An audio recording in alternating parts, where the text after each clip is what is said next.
welcome to my channel. This video is all about making sure that your dog is paying attention to you. I'm going to talk about signs that let you know your dog is paying attention to you. When our dogs are distracted or they're over-aroused, they're overstimulated, there's a lot of different things going on. It can be hard for them to pay attention to us. One of the most important things to do when you want your dog to pay attention to you is to first make sure that you yourself aren't feeling overwhelmed, distracted. Make sure that you have clarity in what you want your dog to do, how you want your dog to behave, and practice having continuous dialogue and communication and connection with your dog.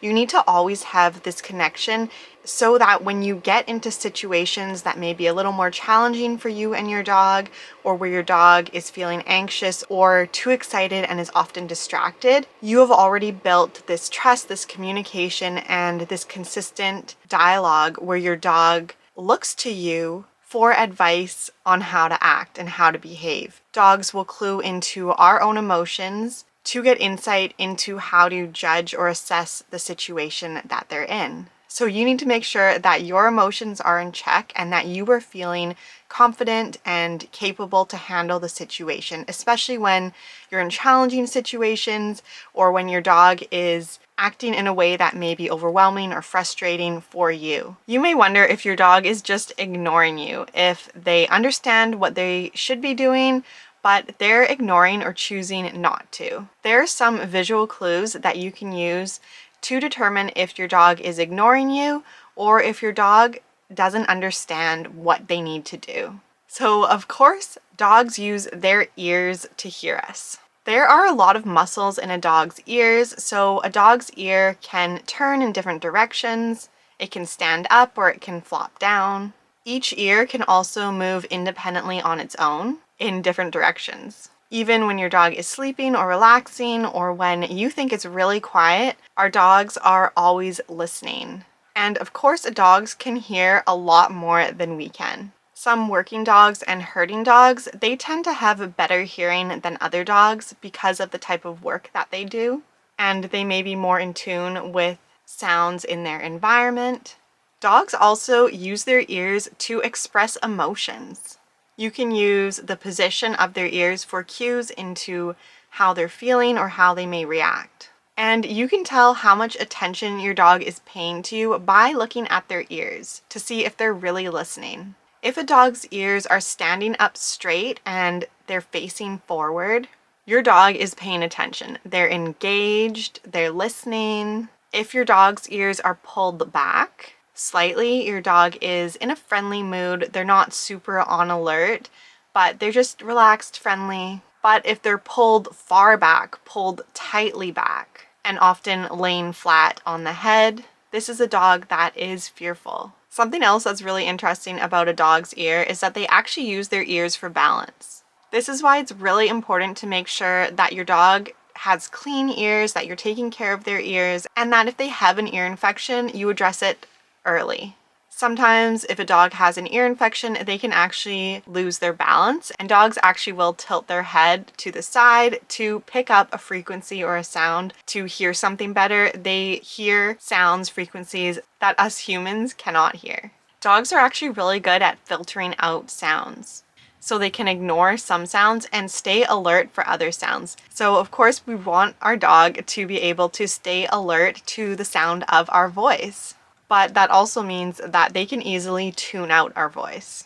Dogs naturally want to hear what we have to say. Dogs are social animals, which means that they have a basic need for making connections with others. They have a need to feel that they belong. If you want your dog to always be attuned to your voice, to be listening to you, especially in challenging situations that may feel overwhelming or frustrating, if you want your dog to be able to listen to the command that you are giving them, you need to start small. Start in areas, scenarios, environments where you know your dog is going to respond. Most likely this is your house where your dog naturally feels the safest and the most confident.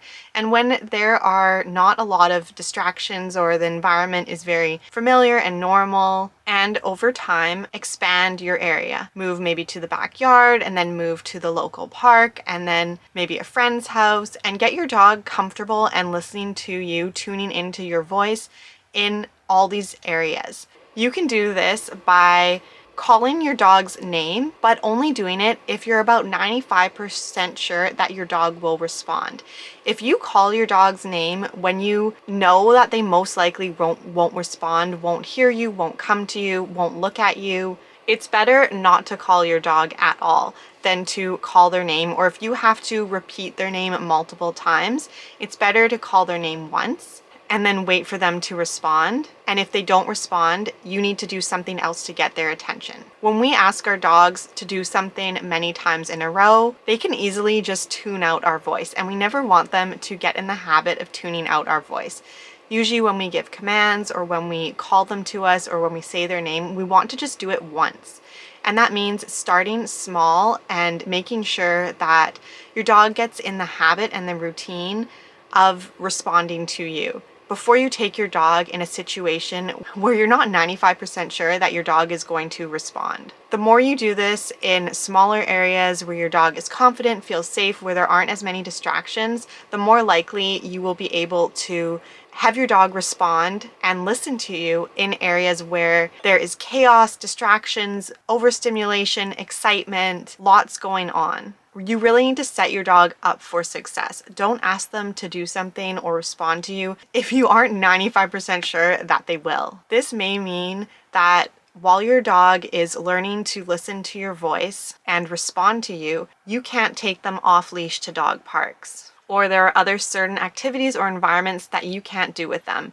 This doesn't mean that you will never be able to do with them, but for now, while they're learning, you can't do it with them. Maybe they need to be on a leash with you in those environments, or maybe you can't go there at all. To get your dog to respond to you, to listen to your commands, and to always have their attention tuned to your voice, you also want to make sure that you are listening to your dog. If you want to be listened to, you need to do some listening. This is a relationship, a partnership that you have with your dog.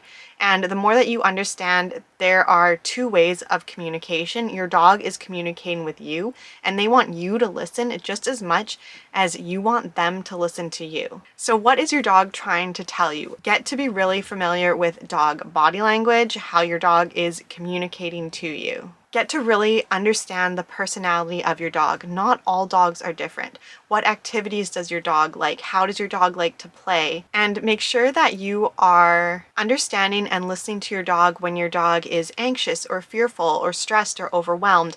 And do everything that you can to make sure that your dog is feeling calm, safe, and happy. It's your responsibility to protect your dog so that your dog can trust you. The more your dog trusts you to keep them safe by you removing them from stressful situations where they are feeling anxious or fearful, the more they will understand that this is a partnership and they need to listen to you as well. And they will respond to you, they will listen to your directions. It's really important that your dog feels understood, that your dog feels accepted, and that your dog feels that their concerns are heard, their concerns are considered. When you build this partnership, this bond with your dog will always be checking in with you. And especially in chaotic or challenging, stressful, overwhelming environments, your dog will always look at you, will be listening, they will be attentive to your voice, and they will do what you ask them to do. Dogs naturally want to know what to do. They want us to let them know how to behave. They want to be obedient. They want to please us. They want to make us happy. If they're misbehaving, it's not because they are trying to make us angry or frustrated. It's either because they don't understand, they're too overwhelmed, or they feel that they're not heard. So if you want your dog to listen to you, you need to listen to your dog. It's a partnership, it's a relationship. When you communicate, your dog is communicating with you and you need to listen just as much as your dog listens to you when you communicate with them. When your dog doesn't feel that you are listening to them, when they don't feel heard, this is when misbehaving happens. This is your dog acting out in attempts to be heard. This is escalated communication that results in anger, frustration, overwhelm, anxiety, stress, and your dog may even shut down. Dogs are in tune with us all the time. They like to co-regulate with us. As I mentioned, they are social animals. So make sure your dog knows that listening to you, responding to you, results in them feeling safe, calm, happy, and in more enjoyable, fun experiences. I hope this video was helpful and you have some more insight into how you can get your dog to listen to you, to respond to you, and how you can improve and grow your relationship with your dog. Please like and subscribe, and I'll see you in the next video. Bye.